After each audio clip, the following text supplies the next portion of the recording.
Ukraine के Kherson में भारी गोलीबारी हुई है और 15 नागरिकों की जान चली गई है इस दौरान।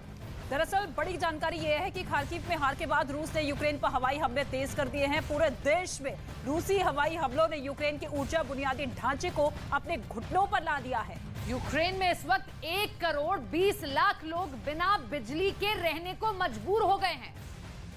तो 1 करोड़ घरों में बिजली गुल हो चुकी है। हालांकि पुतिन की रणनीति यही है कि किसी भी तरीके से यूक्रेन के कई शहरों को अंधेरे में झोंका जाए और ऐसे में अब सबसे ज्यादा परेशानी आम लोगों की बढ़ती हुई नजर आ रही है। खेरसोन जहां पर रूस की सेना का कब्जा होता हुआ दिखाई दिया, लेकिन वहां से अब ये बड़ी जानकारी मिल रही है कि 15 लोगों की मौत हो चुकी है। तो यूक्रेन के कुछ इलाके हैं जिन्हें एकदम काले साए में ढोकना चाहता है रूस, ताकि वहां पर हमला करना आसान उसके लिए हो जाए। तो यूक्रेन में अंधेरा कायम है। ज़ेलेंस्की की लाख कोशिशों के बावजूद शहर दर शहर बिजली और पानी के संकट से जूझ रहे हैं लोग। पुतिन ने नई रणनीति के तहत यूक्रेन की बुनियादी सुविधाओं को बर्बाद करना शुरू कर दिया है।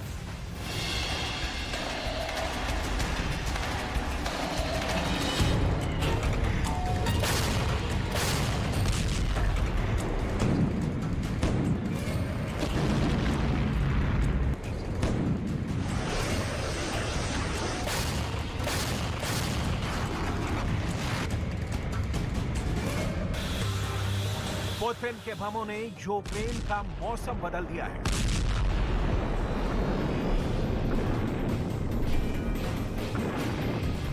यूक्रेन में रात में उजाले का काम तमाम हो गया है। यूक्रेन में गिरे बमों ने शहर का पानी सोख लिया है।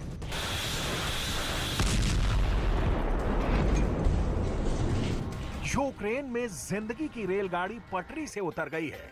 बम गिरने से मचे हाहाकार के बीच यूक्रेन की जनता त्राहिमाम कर रही है।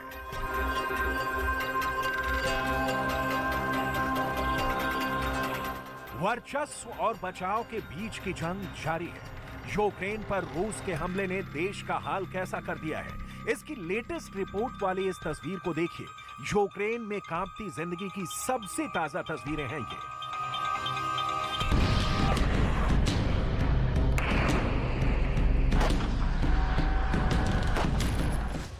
जहां रोशनी में सड़कें नहाई हुआ करती थी, वहां आज अंधेरे का साम्राज्य है। जहां कभी चमकीली दुनिया बसती थी, आज वहां उजाड़ का दृश्य है। कहां तो तय था कि चिराग हर घर के लिए, कहां चिराग मयस्सर नहीं शहर के लिए। पुतिन ठान चुके हैं कि जब तक तोड़ेंगे नहीं तब तक छोड़ेंगे नहीं। ज़ेलेंस्की ठान चुके हैं कि झुकेगा नहीं। घरों से चिराग गुल है। पूरे शहर में जैसे मातम पसरा है। हर पेट भूखा, हर होठ प्यासा। जिंदगी से बिजली बुझ गई है। पुतिन की मिसाइलों ने यूक्रेन के पावर प्लांट को जिस तरह से जलाकर खाक कर दिया है, यूक्रेन के शहर उसी का परिणाम भुगत रहे हैं। जिद्दी प्रेसिडेंट ज़ेलेंस्की लड़ तो रहे हैं, लेकिन जान जोखिम में बनी हुई है। यूक्रेन के किस शहर में इस वक्त जिंदगी कैसी है, इसकी डिटेल दिखाएं। उससे पहले यूक्रेन के शहरों का रात का सन्नाटा देख लीजिए, जैसे पूरे शहर के अस्तित्व को रात लील गई हो।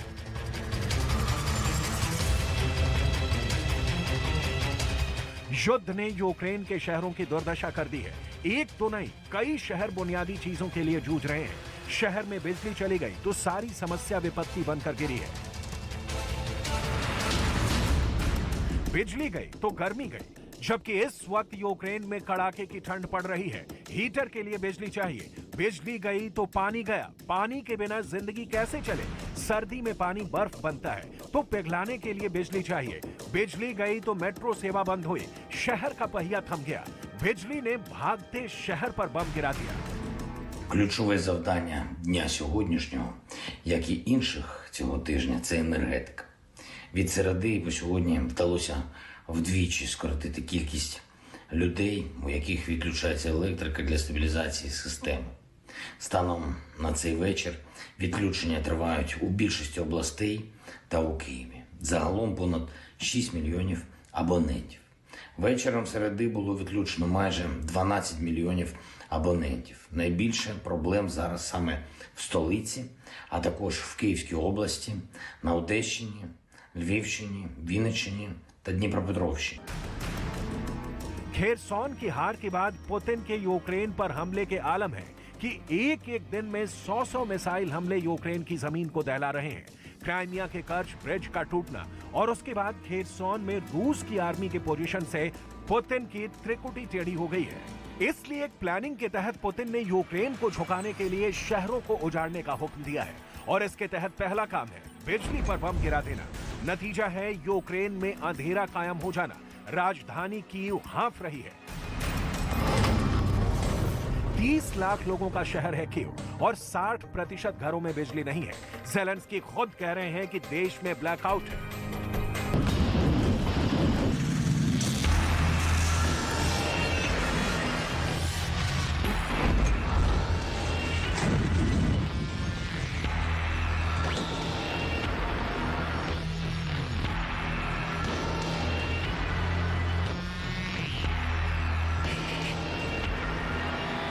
पुतिन के अटैक को यूएन के ह्यूमन राइट कमीशन ने काउंट करके बताया है कि अक्टूबर से अब तक पुतिन ने यूक्रेन के इंफ्रास्ट्रक्चर पर जो डायरेक्ट हिट किया है उसमें 77 लोगों की जान गई है। रूस हफ्ते में एक दिन मिसाइल सिर्फ यूक्रेन के एनर्जी सेक्टर को तबाह करने के लिए गिराता है। ये बात तय दिख रही है कि पुतिन के खिलाफ हालात इस कदर विपरीत हैं कि जिन इलाकों को बड़ी मुश्किल से जीता था वो भी हाथ से जा रहा है। अंतर्राष्ट्रीय सपोर्ट की वजह से यूक्रेन डट कर रूस का सामना कर रहा है और अब तक लगभग 55% हिस्से को रूसी कब्जे से बाहर निकाल चुका है। ऐसे में यूक्रेन पर दबाव बनाने के लिए अब रूस यूक्रेन के पावर ग्रिड पर हमला कर रहा है। लिहाजा पुतिन के पास स्ट्रैटेजिक चेंज के अलावा कोई ऑप्शन भी नहीं बच जाता और कोई भी मुल्क अपनी मुसीबतों से जितना जल्दी झुकता है उतना हथियारों के हाहाकार से नहीं। बम की मार, मिसाइल की धार यूक्रेन को झुलसाने में तो कामयाब रही, लेकिन यूक्रेन को झुका नहीं पाई।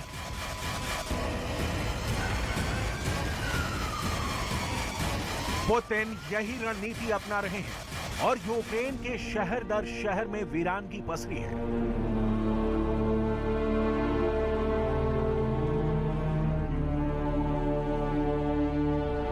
ज़ेलेंस्की सरकार समस्या से निपटने के लिए इनविंसिबिलिटी सेंटर्स नाम से शेल्टर्स बना रही है। इन शेल्टर्स में पानी, बिजली, टेलीफोन सर्विस, हीटिंग, इंटरनेट और दवाइयों की सुविधा मिलेगी। यूक्रेन को इस वक्त कोई मामूली दवाई नहीं, लाइफ ड्रग चाहिए, यानी जीवन वाली दवाई, क्योंकि पुतिन के हमले अभी और तेज होने के पूरे आसार हैं। ज़ेलेंस्की रूस को सारी हिम्मत जुटाकर, जज्बा दिखाकर भी नहीं रोक सकते। यूक्रेन में अभी -2 टेम्परेचर है, तापमान अभी -20-30 में पहुंचेगा। रूस के हमलों में ज्यादातर पावर प्लांट तबाह हो चुके हैं। नतीजा है कि यूक्रेन के 1 करोड़ घरों में अंधेरा छा गया है। करीब 30 लाख लोग घर छोड़ने की तैयारी कर रहे हैं। ज़ेलेंस्की को मदद चाहिए और ये मदद सिर्फ हथियारों वाली नहीं चाहिए, देश की बुनियादी जरूरत को पूरा करने के लिए भी चाहिए। यूरोपीय यूनियन यूक्रेन को 200 मीडियम साइज ट्रांसफार्मर देने जा रहा है। लिथुआनिया से यूक्रेन के लिए ऑटो ट्रांसफार्मर आ रहा है। लेकिन सवाल है कि इस मदद पर क्या पुतिन की मिसाइलें नहीं गिरेंगी? इस बात की गारंटी कौन देगा? अमेरिका ने एक बार फिर यूक्रेन का साथ देने की बात कही है। अमेरिकी विदेश मंत्री एंटनी ब्लिंकन ने कहा है वाशिंगटन यूक्रेन के साथ हमेशा की तरह खड़ा रहेगा, क्योंकि रूस यूक्रेन के लोगों को अपने अधीन करने के लिए एक क्रूर युद्ध को अंजाम दे रहा है। रूस अब जानबूझकर यूक्रेन के रिहायशी इलाकों पर हमला कर रहा है और मासूम लोगों की जान ले रहा है। 90 साल पहले भी सोवियत नीतियों के कारण जानबूझकर होलोडोमोर अकाल में लाखों यूक्रेनियन भूख से मर गए थे। ऐसे ही अब रूस यूक्रेन के लोगों को अपने अधीन करने के लिए एक क्रूर युद्ध के तहत मार रहा है। लेकिन हम यूक्रेन के साथ खड़े रहेंगे और रूस के इरादों को पूरा नहीं होने देंगे।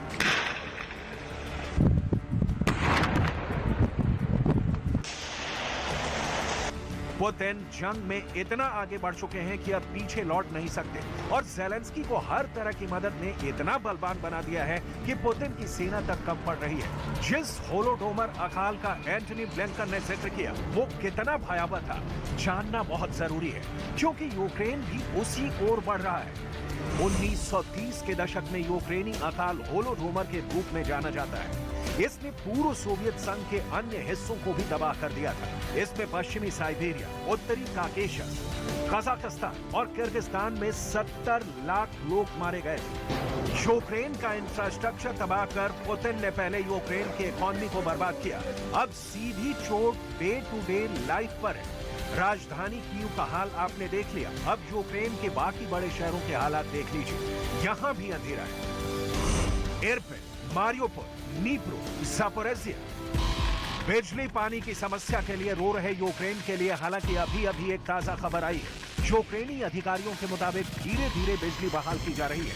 4 परमाणु संयंत्रों को दोबारा चालू होने से लोगों को राहत मिली है, लेकिन युद्ध के सबसे विनाशकारी रूसी हवाई हमलों के बाद लाखों लोग अभी तक अंधेरे में हैं। रूस की हारती सेना को संबल देने के लिए पुतिन ने यूक्रेन के खिलाफ जंग लड़ रहे सैनिकों की माताओं से मुलाकात की है।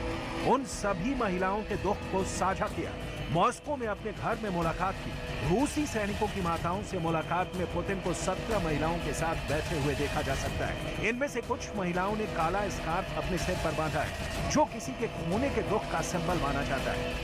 Ясно, что жизнь сложнее и многообразнее, чем то, что показывают на экранах телевизора, либо даже в интернете. Там вообще ничему нельзя доверять. Там куча всяких фейков, обмана, лжи.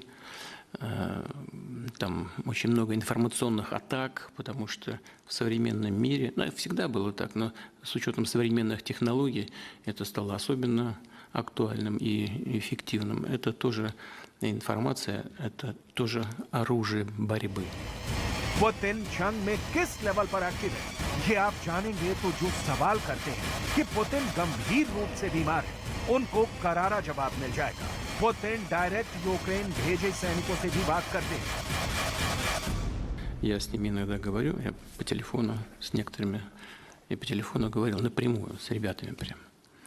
Но во всяком случае я говорил с теми, кто меня даже удивлял своим настроением, своим отношением к делу. Они не ожидали этих звонков от меня. Тоже через мам, кстати говоря, эти звонки. रूस की सेना में जो लोग विद्रोह या बगावत की बात करते हैं, उस देश के सैनिक की मां यूक्रेन वॉर के बारे में क्या सोचती है, जिसका बेटा मोर्चे पर मारा गया है। सुनिए। Мой сын Пшеничкин Константин в одном из утренних боев, защищая город, погиб. Так сложилась ситуация, что враг подошел близко к их позициям. Он выскочил из окопа, вызвал огонь на себя, и последние его слова были: «Пойдем, братва, рубить укропов». पुतिन ने एक तरफ सभी महिलाओं से कहा कि वो उनके बेटों को देश का हीरो मानते हैं, वहीं रूस पर ये भी आरोप लग रहे हैं कि वो कुछ लोगों को जबरन सेना में भर्ती कर उन्हें कैनन फॉडर की तरह इस्तेमाल कर रहा है। मैरियम वेबस्टर के मुताबिक कैनन फॉडर का मतलब उन सैनिकों से है जो सबसे कमजोर होते हैं, जिन्हें केवल चारे के तौर पर इस्तेमाल किया जाता है। किसी भी युद्ध में दुश्मन देश की सेना को मारना जितना जरूरी है, खुद के सैनिकों को भी बचाना होता है। लेकिन कैनन फॉडर वो होते हैं जिनकी किसी को परवाह नहीं होती है। पुतिन को अपनी सेना की परवाह है और इसका सबूत ये वीडियो है। महायुद्ध में सेना से लड़े तब तो ठीक है, लेकिन जब आम आदमी की जिंदगी ठहर जाए तो चिंता सिर्फ एक देश की नहीं, पूरी दुनिया को होती है।